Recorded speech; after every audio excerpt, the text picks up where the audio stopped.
Hello tout le monde, j'espère que vous allez bien. Comme je vous l'ai dit dans la vidéo d'hier, on se retrouve aujourd'hui pour une vidéo un petit peu exceptionnelle. Elle sort aujourd'hui. C'est aussi pour me faire pardonner de ne pas avoir sorti de vidéo samedi dernier.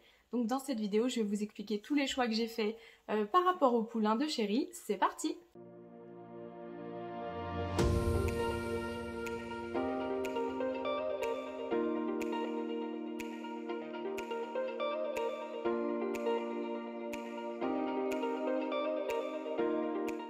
Donc comme je vous l'ai dit dans la vidéo d'hier, si vous ne l'avez pas vue, je vous la glisse dans le petit i. Chéri va donc partir à la reproduction ce printemps-là, printemps 2021, pour pouliner en 2022. Et donc tous les choix sont faits, le contrat de saillie est sur la table, il est rempli, je n'ai plus qu'à l'envoyer. Et donc j'ai dû choisir un papa sel français. Alors c'est ça que je vais vous expliquer, c'est un petit peu compliqué parce que Chéri est une jument KWPN. Et dans le studbook KWPN, on ne peut produire, en fait, même si les deux parents sont KWPN, on ne peut pas produire un cheval de cette race sur le sol français. Si j'ai bien compris, hein, j'ai eu des confirmations, sauf si j'ai loupé, qu'il y a eu des mises à jour, mais voilà. Le studbook est fait comme ça. Donc très souvent, quand vous achetez des chevaux KWPN, ils viennent directement du pays où ils sont nés parce qu'en France, on ne peut pas les faire naître. Et donc, comme Chéri est quand même KWPN, je voulais faire naître un poulain plein papier, entre guillemets, de race pure. Donc j'avais trois choix qui s'offraient à moi. Il y en avait peut-être plus, mais j'ai pas creusé plus loin. Donc il y avait le choix de la faire agréer en Z, le choix de la faire passer en AES, ou sinon de faire naître directement un poulain sel français. Donc le Z et l'AES, c'était les studbooks dans lesquels c'est le moins difficile d'inscrire des chevaux. En fait, il faut juste que les deux parents fassent partie des races répertoriées, sachant que la liste des races répertoriées est assez longue. Mais le poulain ne naissait pas AES ou Z, il naît origine constatée, pardon, OC, et après c'est une approbation qu'on doit faire passer. Là c'est clairement juste en envoyant les papiers des parents. Et sinon, je pouvais faire naître mon poulain directement de race sel française dans le studbook sel français. Donc je me suis beaucoup penchée dans beaucoup de studbooks. Mais le sel français, quand vous avez une jument sport, en fait, étrangère, donc c'est le cas de Chéri, pareil, vous avez une liste, et c'est le cas de Chéri pour la race KWPN. Et que vous la faites saillir par un étalon de race sel français, agréé sel français, vous pouvez faire naître un poulain qui sera directement sel français. Pas besoin de le faire approuver après, etc. Le poulain naît directement sel français. Pour moi, c'était important. Je voulais vraiment qu'il ait un studbook avec une race parce que le Z et l'AES, en fait, c'est pas vraiment... C'est un studbook, mais pas d'une race. Je sais pas comment expliquer, c'est très compliqué. En fait, sel français, vous avez que des chevaux sel français, ou à la limite, la mère peut être une jument d'origine sel étrangère. Mais dans l'AES, vous pouvez croiser un KWPN avec un lusitanien ou un PRE et en fait voilà, ça vous ouvre les mêmes portes qu'un sel français. Il me semble, peut-être qu'il y a une des deux épreuves, cycle libre ou cycle classique, qui est interdite, mais je ne suis même pas sûre parce que j'ai pas fini de me renseigner sur le sujet parce que je suis vraiment partie sur le sel français.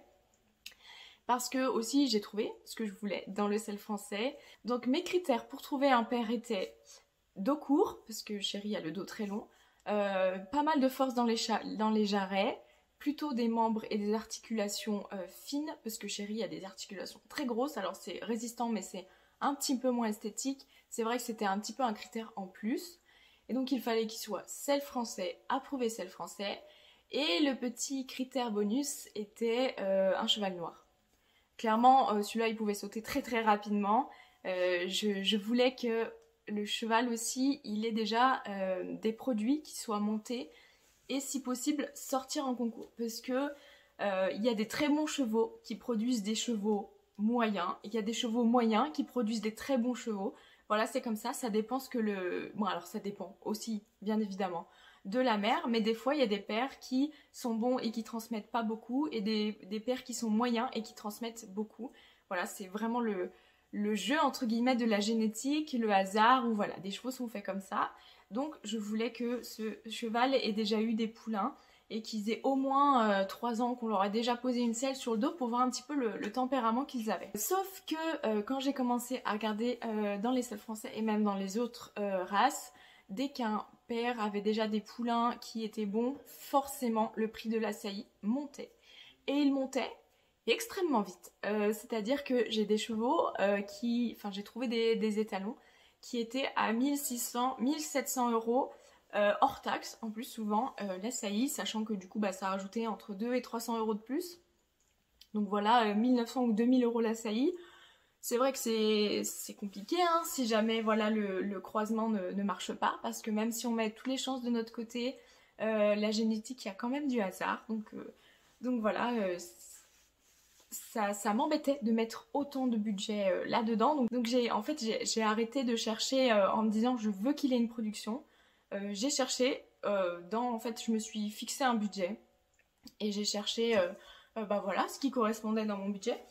Et je suis tombée sur un étalon selle français, approuvé selle français, noir, avec un dos court. Le souci, c'est que ce cheval, ses premiers produits sont nés en 2020.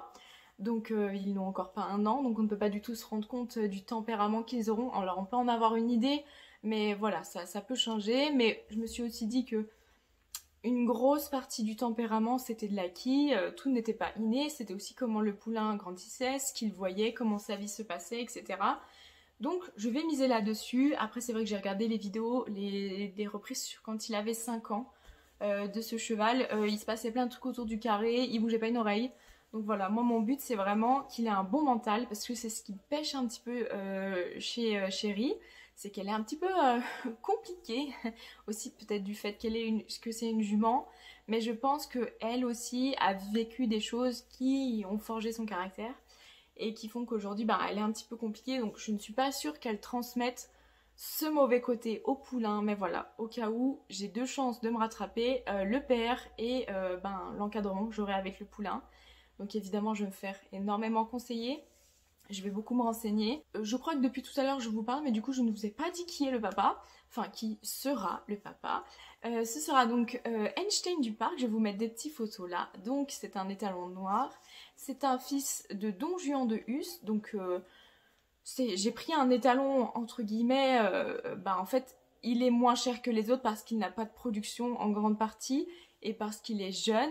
Mais voilà, le prix est quand même important parce que c'est un fils de Don Juan de Hus et qu'en plus il est noir parce que oui, ça rentre en compte, la couleur. Clairement là, voilà, c'est sur sa description de page, il me semble que c'est écrit que c'est un des rares fils selle français noirs de Don Juan de Hus.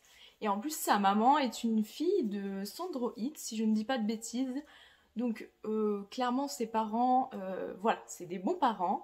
Et j'espère pouvoir mettre toutes les chances de mon côté pour avoir un poulain qui puisse m'amener jusqu'en amateur élite. Voilà, je vais me faire un poulain quand il sera grand qui puisse m'amener jusqu'en amateur élite. De toute façon je vais me faire encadrer. C'est aussi pour ça que j'ai pas choisi un père directement beaucoup plus haut, parce que c'est dur d'exploiter un jeune cheval, d'exploiter toutes les capacités d'un jeune cheval. Je vais pouvoir me faire encadrer, mais je vais pas pouvoir le laisser chez un pro parce que clairement ça coûte très très cher. J'ai un pro chez qui j'aurais entièrement confiance de le laisser, mais voilà, c'est un budget qui est énorme. Là on parle de 800 ou 900 euros par mois il me semble. Clairement quand je vais m'installer en tant qu'agricultrice, je n'aurai pas le budget, un tel budget à mettre dans un seul cheval, sachant qu'il en restera 2 à côté. Donc c'est aussi pour ça de me dire, je pars sur un petit peu plus bas, mais j'aurai plus de facilité à exploiter toutes ses capacités en fait. Évidemment, ce poulain je le fais pour le garder, que ce soit un mâle ou une femelle, je le garderai. Après, à voir si plus tard je vais lui en faire un deuxième, soit pour le garder, soit pour le vendre. Je ne suis vraiment fermée à rien du tout. Si c'est une femelle, et tant mieux. Si c'est un mâle, je ne sais pas si je le castrerai. À voir un petit peu le physique qu'il a, le mental qu'il a, la forme qu'il a vers 2 ans, 2 ans et demi. Déjà à cet âge-là, on doit pouvoir remarquer si ça va être une chèvre ou si déjà physiquement elle va tenir la route. Donc moi j'aimerais bien le garder entier. C'est vrai que j'ai un petit peu de mal avec les ongles. Après j'ai connu qu'un seul, enfin j'ai vraiment monté qu'un seul entier qui était adorable. Ça aussi ça venait de la race. Les ibériques quand ils sont entiers, bah, de toute façon on voit, c'est souvent quand des chevaux sont encore entiers chez des propriétaires amateurs. C'est très très souvent des ibériques. C'est vrai qu'ils ont un mental un petit peu plus facile que les autres. Mais voilà, après, j'ai quand même vu d'autres étalons. Je me lance pas dans une quête qui pourrait être dangereuse pour moi ou pour le cheval. De toute façon, si je vois que je perds pied, je me ferai accompagner. Mais je m'inquiète vraiment pas pour ça. J'ai manipulé beaucoup de chevaux. Alors c'est sûr que j'ai pas la science infuse. Je vais faire des erreurs, je le sais déjà. Mais voilà, je vais mettre toutes les chances de mon côté. Je serai toujours encadrée. En cas de problème, j'irai toujours voir un professionnel. Et c'est ça qui est très très important. C'est de se rendre compte qu'on n'a pas les réponses à tout et qu'il faut qu'on se fasse encadrer par des gens qui ont l'habitude d'être dans ce milieu-là. Donc voilà, je crois vous avoir tout dit sur le futur poulain de Chéri, je l'espère. J'espère que tout va bien se passer, mais il n'y a pas de raison, c'est pas une primipare. L'étalon a plutôt une bonne fertilité. Donc on croise les doigts, que tout se passe bien, on va essayer de ne pas se porter la poisse, mais voilà, il n'y a pas de raison. On se lance dans cette nouvelle aventure qui est une très belle aventure. J'ai hâte de débuter tout ça. Je pense début mars, hein, quand les premières chaleurs de Chéri arriveront. Là, l'avantage, c'est que je m'y prends beaucoup plus tôt que pour Souris. Pour Souris, j'étais clairement en retard, donc là, j'espère que tout se passera bien. Donc voilà, cette vidéo est terminée, j'espère qu'elle vous aura plu. C'est vrai que l'aventure de faire naître son propre cheval doit tenter pas mal de monde, mais je pense que c'est une aventure entre guillemets risquée parce qu'à tout moment il peut se passer quelque chose sur la jument, sur le poulain. Voilà, c'est pourquoi il faut être très très encadré pour faire ce genre de choses, ou alors s'y connaître, ou alors confier son cheval à un éleveur. Donc c'est pour ça, j'espère que cette vidéo vous aura informé un petit peu, que je vous aurai appris des choses. Et donc on est parti pour cette nouvelle aventure et bien évidemment je vous ferai suivre tout ce qui se passera pour Chéri et puis pour moi. J'ai hâte de partager ça avec vous. J'espère que la vidéo vous aura plu et je vous dis à samedi prochain pour une prochaine vidéo. Bye bye!